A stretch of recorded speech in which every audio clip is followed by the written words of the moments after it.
Nel, ano pa ang mga ipapadalang tulong sa Bicol Region? Yes, patuloy na magpapadala ng tulong ang national government sa mga lugar na lubha na apektuhan ng Bagyong Christine, lalo na sa Bicol Region. Ayon kay DSWD Secretary Rex Gatchalian, bago pa tumama ang bagyo sa Region 5, mayroon nang nakaimbak sa Rio na 170,000 na food packs. Dadagdag pa ito ng 100,000 na relief goods na ipapadala sa Bicol Region.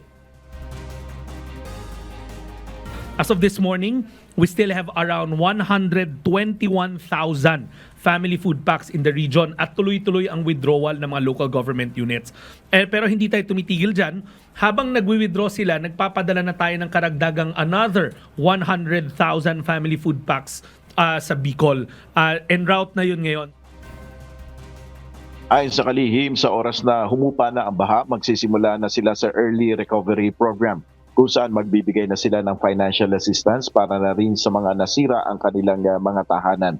Samantala, sa ulat naman ng Office of the Civil Defense dito sa briefing sa Malacanang, umabot na sa 10 ang nasawi dahil sa pananalasa ng Bagyong Christine.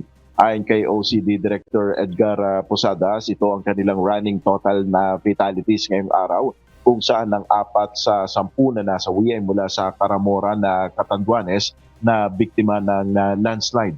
Naasahan tataas pa ang bilang na ito dahil patuloy pa ang validation ng OCD sa mga natatanggap nilang mga datos.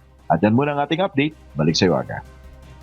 Maraming salamat, Nel Mariboho.